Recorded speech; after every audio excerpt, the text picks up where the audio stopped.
And sometimes they don't enforce that. You have a strict regimen of you're going to work from this hour until this hour. But then you find that when it's knock-off time, no one gets up from their desk. Are you going to be the first to get up? We're not here to play. We say, the ANC, let's high. If anything happens at ESCOM and anything else, did you guys see in court papers Cyril Ramaphosa said Yena is not responsible for ending load shedding? Are we happy here?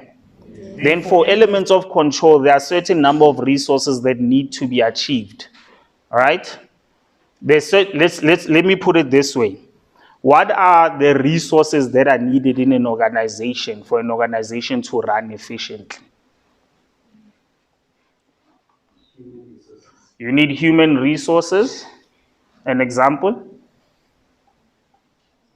Let's leave the example, else another person won't pick up to tell us the other resources.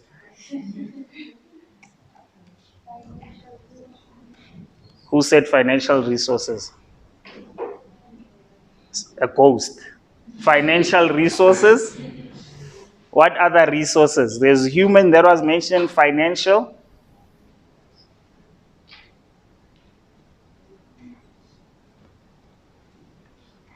Physical and information or intellectual. Ne?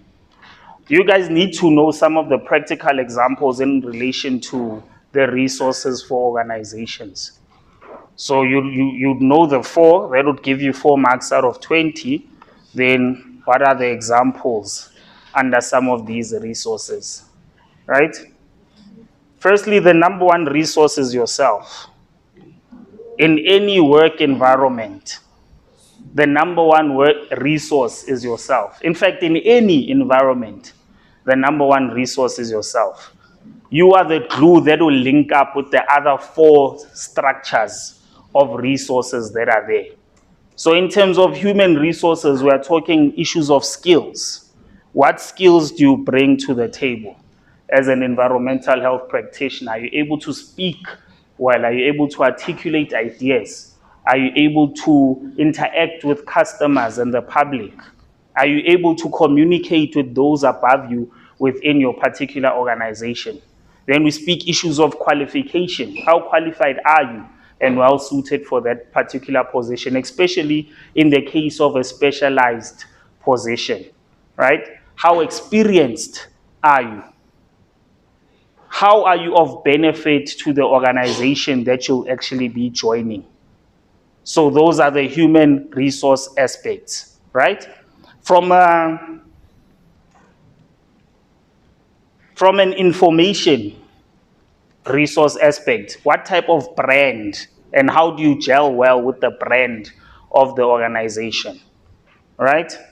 There's the database that exists between the clientele or the public or the number of food premises that you guys are servicing, the number of funeral undertakers or mortuaries that you guys are servicing. Those are key information resources that you need to know, because it will help you allocate more of the financial resources towards that particular goal, right?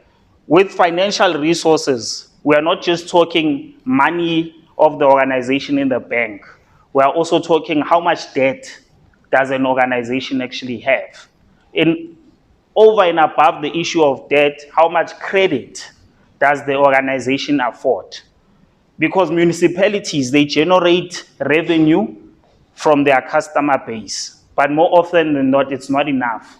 Because when you look at the budget of an organization, the staff remuneration is always the one that costs the most. So from a government perspective, then local government is then subsidized by provincial government, right? And through that subsidy, there's hundreds of municipalities, 7 metropolitan municipalities. Based on the population that exists, there's an equitable share that's distributed from the overall budget that goes to local government. So how much credit can that municipality then afford is also based on how it's rated by the Auditor General or when audits are done. How many clean audits does a municipality get or an organization when an external audit is done, right? Money in the bank, credit, debt, but also financial resources in terms of the physical resources, the machinery, the equipment that exists within that organization. So I can literally just put an image related to such an image, and for 20 marks, you discuss the resources that will make an organization thrive efficiently. You guys understand? We're not here to play. We are here to learn and understand, right? So is it clear? Okay, super. Can we move on to levels of management? I'll make it quick. How many levels of management are there? Levels of management, how many are there? In last week's lecture, we actually discussed some of them. We discussed 3 layers in planning: operational, tactical, and strategic. So the answer is 3, right?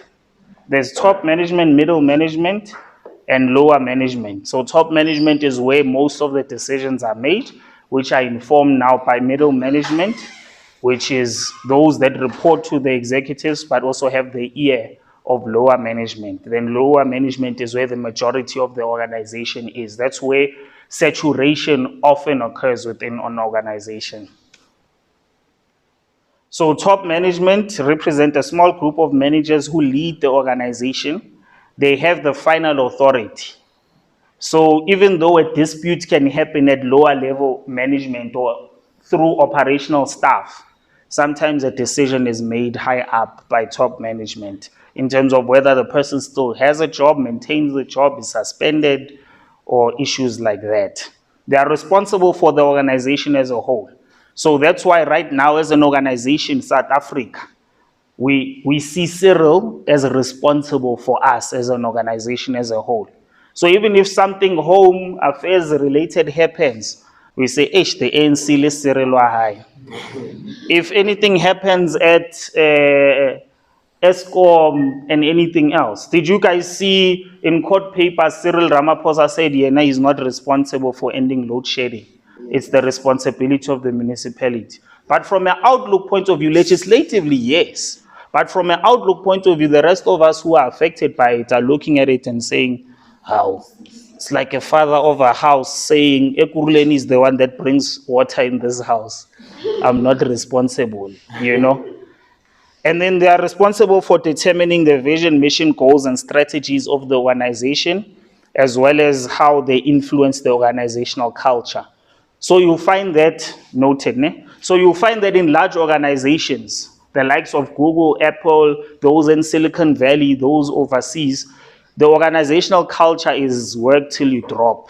Or in China and some of the Korean nations and the Asian countries, you work till you drop, right? And sometimes they don't enforce that. You have a strict regimen of you're going to work from this hour until this hour. But then you find that when it's knock-off time, no one gets up from their desk. Are you going to be the first to get up? So it's an organizational culture type of thing, and it's instilled from the top. So the CEO, the directors, the CFOs are the ones that then lead the example. Then it affects the organizational culture down there because then it drives performance.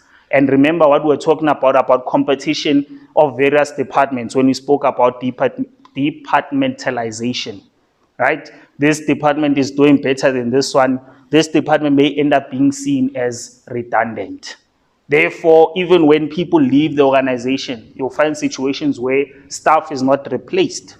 No new people are hired and resources are not allocated. You see how everything is linked when it comes to management, guys.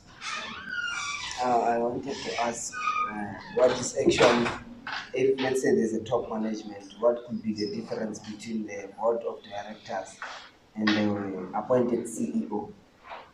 What could be the difference there? Okay. In terms of maybe perhaps the ownership of an organization or authority, or having to have a final authority to say this is how we move. Okay, so what happens is that I'll change the question a bit to say what is the difference between shareholders and those that actually run the organization. So shareholders more often than not have a solid mandate. They want profit to get into the organization. If not profit, they want growth that will lead to the profit of the organization, right? They direct in terms of guiding, informing, but their decisions go as far as firing, for example, the CEO. But the running of the organization is now the CEO's job. If we look at it from a political point of view, it's like whoever the president answers to is like his board of directors. Then the president is like the CEO of the country. So his decisions stand, but not to say that they are inconsequential. There will be consequences around the decisions made. But the board of directors, they guide the process, they look at the overall vision, and they hold the president or the CEO accountable in the organization. The CEO then runs the whole organization, is the head of the organization, makes the final call. So if he makes the wrong decision, then he can be fired for that wrong decision. If he makes the right decision, the organization can thrive. Is it clear? Yeah. Okay. Any other questions regarding top management? Super. Middle management, these are people responsible for specific departments of the organization. So Mr. Mbonani being HOD, he's middle management, right? Then the dean is like top management, if we just use that structure of Faculty of Health Sciences, because the dean then has the various departments answering to her, whereas Mr. Mbonani has the various individuals answering to him, right? And then as lower management, meaning as managers of the module and so on, that's what they focus on. So they are concerned with implementing policies formulated by top management. They implement strategies and plans formulated by top management, and they are the link between the two. That is lower management and top management. Then lower management are responsible for operations, your daily activities in the department or sections. They supervise work that's done by subordinates. They ensure plans and policies are applied to achieve goals. They maintain crucial interface between management and employees. Crucial interface meaning they basically inform middle management of the squabbles, quarrels, challenges that are happening down there, but also what is working within the organization from an operational point of view. And they hold power to increase or decrease the productivity of the organization. Okay, that's actually us in terms of the lecture today.